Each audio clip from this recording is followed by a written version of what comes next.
Hello and welcome to our program. President Moon Jae-in has returned from back-to-back meetings with the leaders of regional powers, including China, Russia, and the U.S. But at a similar time, North Korean leader Kim Jong-un inspected the testing of a newly developed high-tech weapon for the first time in almost a year since he suspended nuclear and missile tests. What message is he trying to send? Here's what we have for you today.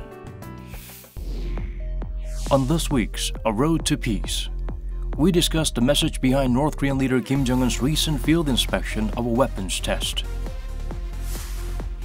We also take a look at North Korean TV coverage on a Pyongyang-based grocery store. Lastly, we shed light on how black markets or 장마당 originated in the socialist country and where they stand now. For today's discussion, we're joined by Dr. Seong-hyon, Director of the Department of Unification Strategy Studies at the Sejong Institute. It's great to see you again, Dr. Lee. Thank you for having me. Thank you. So, North Korean leader Kim Jong-un actually made a field inspection of a tactical weapons test, which is actually the first time in a year after the Hwasong-15 missile launch. What do you make of this, Dr. Lee? I think Kim Jong-un is sending interesting and also complex signals. And there are two signals. He also visited Siniju, and it's a border city near China. And he said, I will make this city as a very prosperous, modern city. So he is sending out signal, very complex signal. But we need to pay attention to that. The tactical weapon that he inspected is not a long-distance nuclear or a strategic weapon. It's a tactical weapon. So we know that a few days ago there was a CSIS U.S. think tank report that North Korea is still developing some sort of strategic weapons that might reach to the continental United States. So in a way, this is Kim Jong-un's way of showing to the world, particularly to Washington, that no, I'm not making that kind of weapons that could attack you. See, the weapons that I'm inspecting is tactical, not nuclear or not ICBM weapons. So he is sending a signal that I'm still on the game, negotiation. I'm not violating. I'm willing to. At the same time, he also visited Siniju, the border city, special economic zone, sending a signal that, see, what I'm paying attention to is economic development. So help me for me to economic development. So let's make a deal. I think this kind of interpretation, reading correctly between the lines, a very interesting way of North Korea's communications is very important for us to read very correctly. So you just mentioned that it could be a sign that it wants to lift sanctions on Pyongyang, a sign sent to Seoul and Washington. But do you think Washington took this well? Because it could be seen as a warning, while it could also be just a friendly sign that Kim Jong-un is showing. Which would you say is more correct? This is another very interesting signal. That's why I think for Seoul and Washington to be on the same page, not just coordinating how to approach North Korea, at the same time, this peculiar way of sending signals that might be often misinterpreted by Washington when North Korea and Western cultures are very different from each other. So often North Korea's provocations, for example, is asking for dialogue, but Washington took it as a sign of provocations. So we need to read very carefully, read between the lines. And I think Washington, from a technical aspect, this could be seen as a sign of a warning, as you said. I think Trump is not a simple person. He knows what signals I think Kim Jong-un is trying to send to him. I see. Now, we still don't know what exactly the weapon that tested at the event was, but like you said, it's more of a traditional defense weapon rather than a nuclear ballistic missile. Then can we say that North Korea is preparing for post-denuclearization? Post-denuclearization, I think it's a little bit too far ahead at this particular juncture. But I think North Korea is trying to send a signal that I'm still willing to negotiate with you when the price is right. And as you said, Kim Jong-un visited inspected tactical weapon, not nuclear or ICBM ballistic missiles.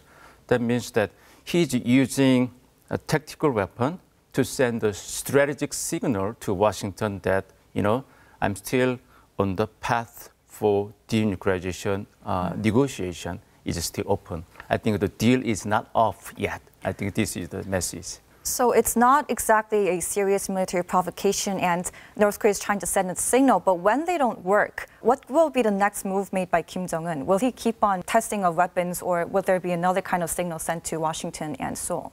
As politicians often say, I don't normally entertain hypothetical questions. What if someone does so, and what if your reaction might be?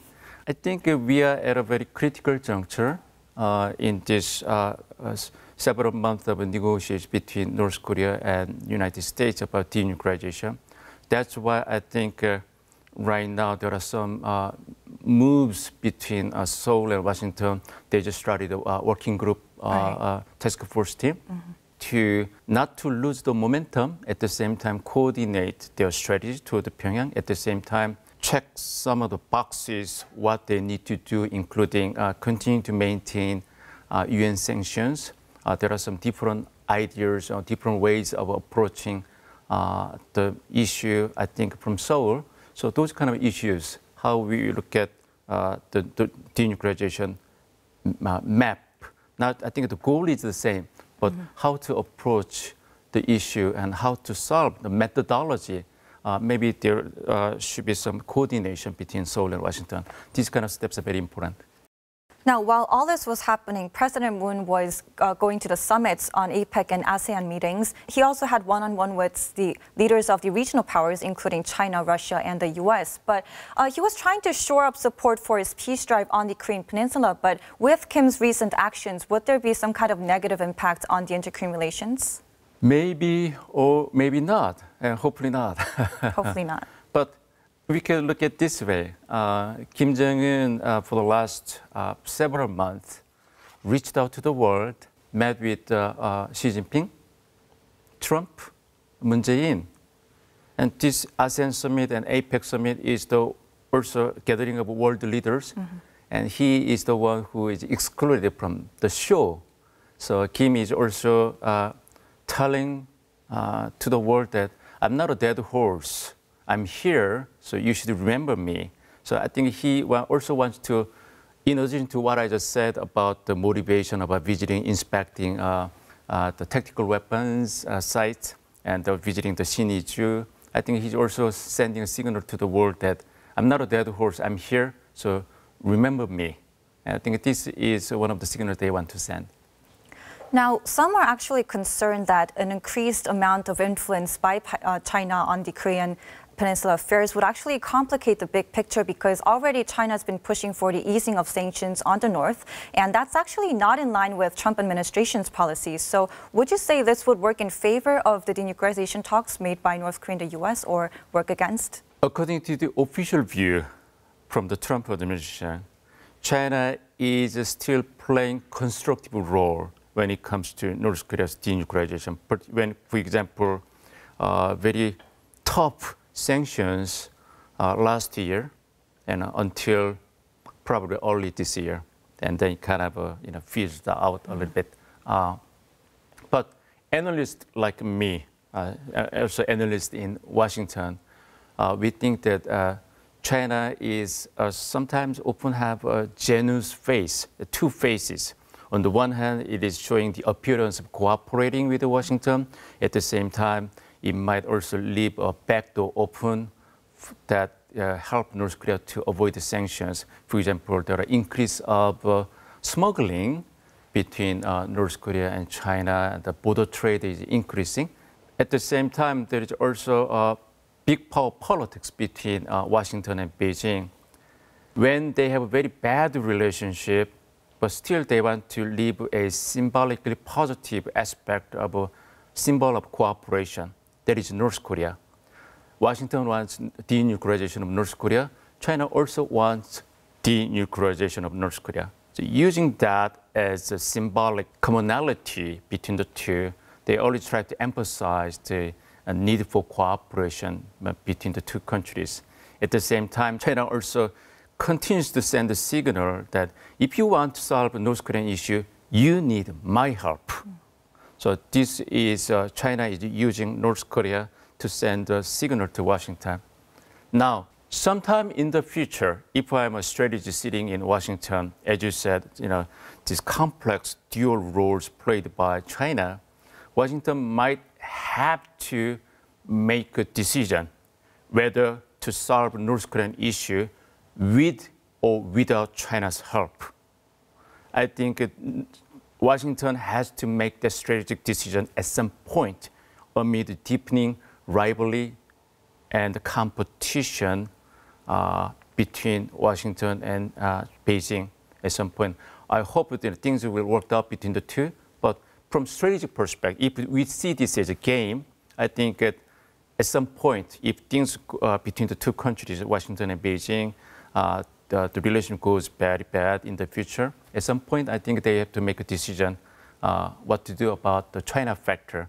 And I think that one way of doing that is that for Washington to make a dramatic, a very swift improvement of its relations with Pyongyang so that the speed is much faster than the speed of China's intervention to the matter. If Washington quickly and swiftly improves its relations with Pyongyang, I think, and that speed is faster than China's intervention, I think this game will work. I'm talking purely from a strategic perspective, not as a political perspective. So basically, North Korea is China's leverage against Washington in terms of various issues going on.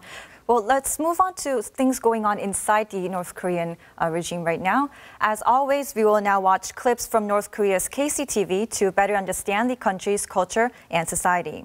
This week's selected clips feature a grocery store based in Pyongyang. Let's take a look. 선교구역 산업 2동에 자리 잡고 있는 평방 식료품 상점에도 들려보았습니다. 상점을 찾는 손님들의 뒤를 따라 상점 안에 들어서니 한 개 동의 주민들을 대상하는 일반 식료품 상점이라기보다는 웬만한 백화점을 방불케 했습니다. 이 매대는 인민들에게 문용한 생활 조건을 마련해 주려는 우리 당의 숭고한 뜻을 받들어 구역 식료품 종합상점 일꾼들의 지도 밑에 이 상점 자체로 건설한 것이라는 것이었습니다. 여성들의 힘으로 슈퍼마켓식 매대를 꾸려놓고 50여 종의 200여 가지에 달하는 상품들을 짓내려놓고 봉사한다는 사실이 우리를 놀라게 했습니다. 많은 식료공장들이 건설되고 또 식료공장에서 생산되는 식료품의 가지수를 꼽자면 이루 헤아릴 수 없습니다. 그래서 상점에서는 그 공장들과의 긴밀한 연계 밑에 많은 상품들을 확보해서 그 인민들의 수요를 충족시키게 적극 노력하고 있습니다. 전에 같으면 이렇게 여러 가지 상품을 사자면 우리가 기도 타고 버스 타고 멀리 백화점까지 가서야 사오던 건데 지금은 이렇게 집 앞에 상점이 훌륭하게 꾸려지다 나니까 순간에 그저 아무 때나 내려와서 살 수 있으니까 진짜 정말 좋습니다. 이 초콜릿 과자, 마리 과자, 영양 과자 이 없는 종류가 없이 과자가 많이 생산돼서 나왔습니다. 우리 인민들이 이것을 먹으면서 좋아하는 모습을 우리 수령님과 장군님께서 보셨으면 얼마나 기뻐하시겠습니까? 위대한 수령님들께서 우리 상점을 현지 지도하신 지도 50년이라는 세월이 흘렀습니다. 우리는 이미 거둔 성과에 자만하지 않고 위대한 수령님들의 유언을 철저히 관철하겠습니다. 그러기 위해서 강부식물 생산을 더욱 활성화하고 고춧가루 생산 기지를 보다 문화성 있게 꾸리며 그 생산성을 높이게 한 사업을 더 근깊게 밀고 나갈 뿐만 아니라 평양시 아닌 모든 식료 상점들이 평방 식료 상점만큼 알아도 괜찮다고 하신 위대한 수령님들의 유언을 철저히 관철하게 한 사업을 군기 있게 끝장을 볼 때까지 힘있게 밀고 나가겠습니다. 비록 크지 않은 상점이지만 우리 당의 인민 사랑의 숨결이 뜨겁게 흐르고 있는 자랑할 만한 봉사기관이었습니다. I'm really surprised to see this kind of store exists in the North where it goes on a socialist economy, but I see a lot of variety of products. There's everything that you can possibly find in a store. But are these stores only available in Pyongyang? This is quite normal, surprisingly it sounds maybe to many people outside. Officially, there are about 480 markets like that. Each province has about 48 to 50 markets. So this is a huge activity. There are about, as the market economy is increasing, there are some analysts report that about 70% of North Korean average citizens rely on market for their livelihood. So this is something very significant to watch. Why? Because at the time of collapse of the former Soviet Union, the portion of a market economy in the GDP was about 25%. For North Korea right now, we estimate that about 30 to 40%. So we are heading to some very significant point in terms of North Korea's market economic rise. That's very interesting. Adding on to that, a lot of North Koreans living outside Pyongyang turn to black markets or 장마당 to buy goods. These previously illegal markets came about out of sheer necessity. Here's more on the story. 장마당, or black markets, have become an integral part of the North Korean economy since they started appearing amid the dire economic straits in the 1990s. The concept of a market where individuals gather to buy or sell goods first emerged in socialist North Korea in the mid-1990s, following the severe famine known as the Arduous March. The collapse of the state rationing system forced North Koreans to barter items for survival. Driven by the fear of the spread of capitalism, a state crackdown ensued, but underground markets quickly sprang up across the country. 아무래도 사람들의 욕구를 감당할 수가 없잖아요. 그러니까 점점 암 시장이 퍼져나가서 규모가 커지다가 보니 고난의 행군을 지나고 감당할 수 없어서 북한 당국이 물러선 거죠. 종합시장을 허용하는 방식으로. 그래서 그때부터 이제 종합시장 체제가 생겨나기 시작했습니다. There are about 480 officially sanctioned private markets across North Korea, including the largest Sunam Jangmadang in Cheonjin, North Hamgyong Province, and Pyongyang's famous Tongil Street Market. If temporary street markets were included, the number would jump to 1,000. 북한 당국이 적극적으로 장마당 활동을 장려하거나 이걸 이렇게 한 번에 확 풀어준다거나 그러진 않았어요. 계속 뭔가 규제를 하려고 하고 막으려고 하고 이랬는데 주민들의 역동성이 북한 당국의 움직임을 꺾은 거죠. 길게 보면. To shed light on the emergence of nascent market forces in North Korea, a special exhibition is being held on the other side of the border. A gallery in Dongdaemun, Seoul has recreated Sunam Jangmadang in North Hamgyong Province, based on the accounts of a North Korean defector who used to work in the market. We spoke with North Korean defector who sold goods in the black market in Yangang Province before fleeing the north in 2016. 그래서 거의 다 생활 필수품들을 많이 파는데 이런 해우들, 과일, 그다음에 이런 공업품들, 이런 연필들이나 신발, 그다음에 온유들, 그다음에 이제처럼 한쪽에 보면 이렇게 농산물 해가지고 이 고추랑 감자, 저기는 저런 무슨 호박, 잠깐 없는 게 없이 다 팝니다. 정말 없는 게 없습니다. 시장이라는 공간은 그 나라나 그 문화에 살고 있는 사람들의 삶을 좀 집약적으로 보여줄 수 있는 공간이라고 생각을 해요. 그래서 저희 수남 장마당 전시에서도 8명의 캐릭터들이 활동하고 있는 일상생활도 볼 수 있지만 북한의 문화, 북한의 구조도 볼 수 있는 전시라고 생각합니다. The exhibition focuses on 8 characters who represent the key actors in the Jangmadang economy. They include a vendor who pays taxes or rents to the state, a patrolling officer, and a legal grasshopper merchant who needs to quickly set up and take down their stalls, and the country's nouveau rich known as 돈주, who act as private investors.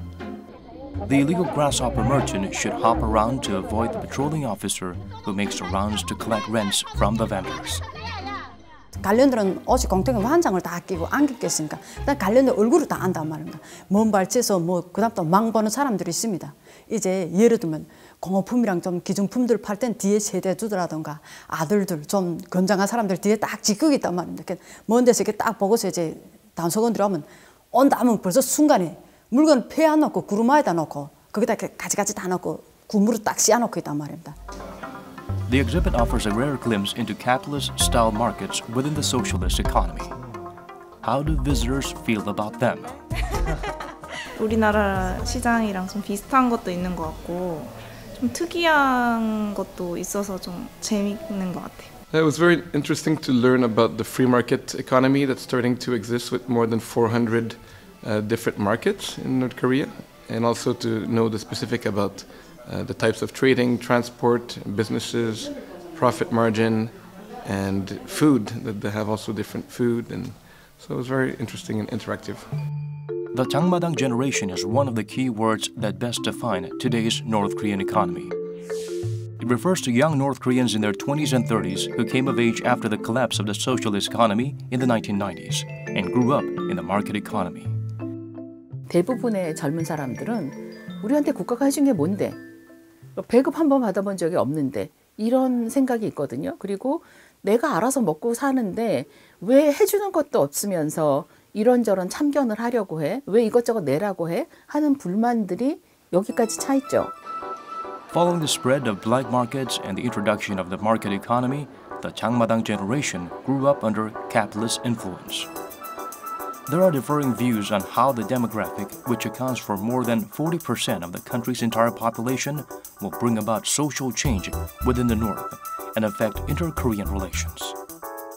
변화하는 사회 속에서 내 가족이 잘 먹고 잘 사는 길을 찾는 것까지는 지금 한 것 같은데 이걸 사회적인 운동으로 사회적 변혁 세력으로 그렇게 안목을 키우지는 못한 것 같아요. 저희가 언젠가는 남과 북이 만나는 날이 올 것 같아요. 그때 만나게 되는 사람들이 현재 지금 북한을 살아가고 있는 장마당 세대인 것 같아요. Black markets are at the heart of the change that is taking place in North Korea. They are constantly evolving, shaping the mindsets of the North Korean people and the economy. So the party is now approving black markets, which were actually considered illicit in North Korea. Do you think this will work in favor of the regime or against it in terms of its economic reform and opening up? This is a very interesting question. Normally we see market as an obstacle or undermining regime. But look at China. China, actually the market helps and strengthens the Communist Party's regime. So it's very important for us to realize and see this from a very objective perspective, how a authoritarian regime uses market.